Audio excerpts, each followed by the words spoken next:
Presentación del mapa conceptual, grupo 8, seminario de práctica, Márquez de la Hoz, Ender Rafael. Bueno, el tema que vamos a tocar en el mapa conceptual o en el trabajo ya dado es la planificación educativa, dimensiones y componentes. Bueno, comenzando con esta parte, vemos el origen, que quiero explicarle el origen de la planificación. Como tal, esto está presente en el ser humano. Nace de la necesidad de tener éxito en alguna actividad u organización para concretar cierto tipo de soluciones. Pero se dice que la planificación nace en la antigua Unión Soviética en 1923, siendo después México en la década de los 30, Inglaterra en la década de los 40, Francia en la década de los 50 y llegando a Latinoamérica otra vez, pero en Chile exactamente en los 60, en 1969, y llegando a Latinoamérica total en los 90. ¿Qué representa la planificación? Ella representa la herramienta que emplea la alta dirección educacional para diseñar programas de calidad orientados a satisfacer las necesidades de conocimiento de la sociedad. O sea, va enfocado en la sociedad, en un pueblo, en una región, en una cultura. ¿Cuál es la misión?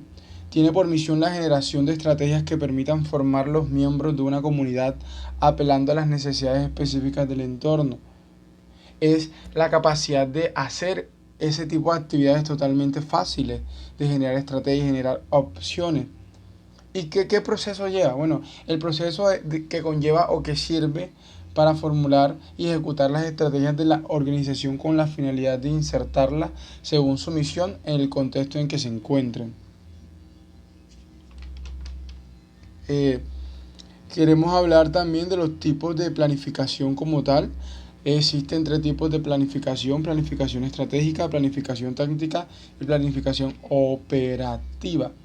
La planificación estratégica es la primera y más globalizante, o sea, corresponde a la generación de planes para toda la organización. Su proyección es a largo plazo, es decir, o sea, no cubre una entidad o no cubre un ente regional, no, cubre una nación, una gobernación, un gobierno. La planificación táctica se encuentra en la generación de planes a nivel departamental, o sea, venimos de darlo a nivel nacional y pasamos a nivel departamental o por gobernaciones. Esta estructura de planes específicos más extensos y más detallados. Y por último tenemos la aplicación operativa, orientada a definir el cómo alcanzar los objetivos propuestos mediante las tareas y operaciones que se realizan día a día en una organización. Quiero hablar de algo muy interesante, como lo fue para mí lo que es la microplanificación y la macroplanificación, dando también a entender en este mapa conceptual que la micro y la macro planificación van unidas de la mano. Para que exista una macro debe haber una micro. Entonces, ¿qué es la micro? La micro es la planificación de actividades a nivel infranacional, regional, local e institucional que permiten reforzar las actividades de planificación a nivel regional.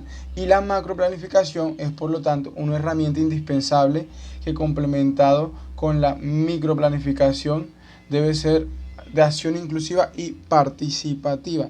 Como lo dije antes, o sea, estas planificaciones van del contexto desde lo más pequeño hasta lo más grande, o sea, de una entidad, de un municipio, de un gobierno, de una gobernación, perdón, de un país. Entonces, es esta parte.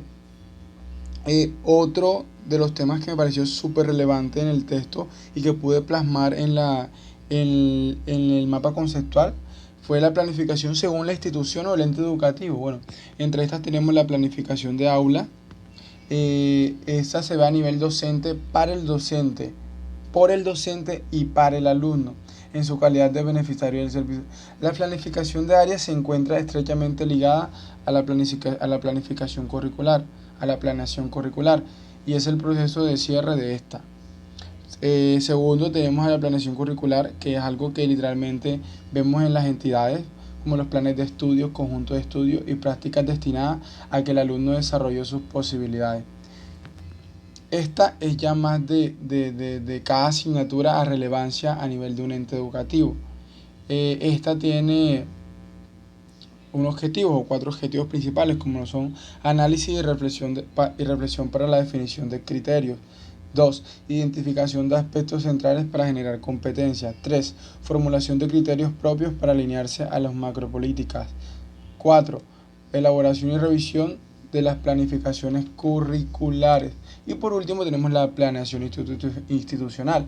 Es una actividad para el desarrollo de un instrumento que exprese la mirada integral de la institución y oriente sobre tareas cotidianas de la entidad educativa.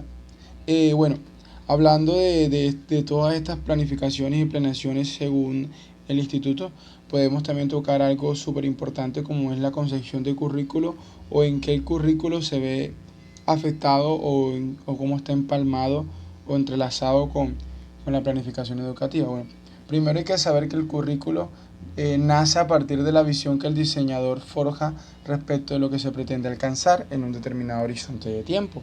Es decir, todo se basa en la visión de X o Y persona. Se le quiere dar al currículo un concepto sistemático en enfoque. O sea, el currículo se basa en normas, en leyes, en reglas, en lo que va a ser una entrada y una salida. Las características del currículo son fundamentación de la carrera profesional, elaboración del papel profesional, organización y estructuración curricular y evaluación continua del currículo. Hay diferentes tipos de currículo. Como tal tenemos el currículo cerrado, que es el currículo menos flexible y en el cual ni la entidad educativa ni el profesor son capaces de modificar ni decir nada para su construcción. Por el segundo tenemos al currículo abierto. Es un currículo en el que la institución y el docente son quienes deciden qué se enseña o qué se quiere impartir en el ente educativo. Vemos un currículo flexible también, que es aquel que se mantiene los mismos objetivos generales para todos los estudiantes, pero que se le da una cierta flexibilidad en diferentes oportunidades para decidir sobre ellos. O sea, vemos currículos que literalmente estos currículos pueden cambiar dependiendo del contexto, sociedad o ente en el que se están desarrollando. Por último, tenemos un currículo participativo. Como tal, es una propuesta pedagógica que tiene como el eje central de todo esto desarrollar un currículo que no se limita al desarrollo, o sea, que es un currículo que creo que cada uno de las entidades, personas, profesores, rectores, hasta mismos estudiantes pueden aportar para la planeación y elaboración de este. Y por último, quiero hablar sobre el currículo y la planeación educativa. O sea, ¿cómo están empalmados? Bueno, como tal, un currículo es una planeación de puntos, de asignaturas, de detalles, de organización. Entonces, como tal, es la guía básica para la elaboración y la ejecución de los planes educativos. Para mí esa es la definición. Otro, aquí por abajito le pude agregar lo que es, bueno, para mí me pareció que la estrategia, bueno, aquí yo la puse, es el producto de la abstracción más profunda del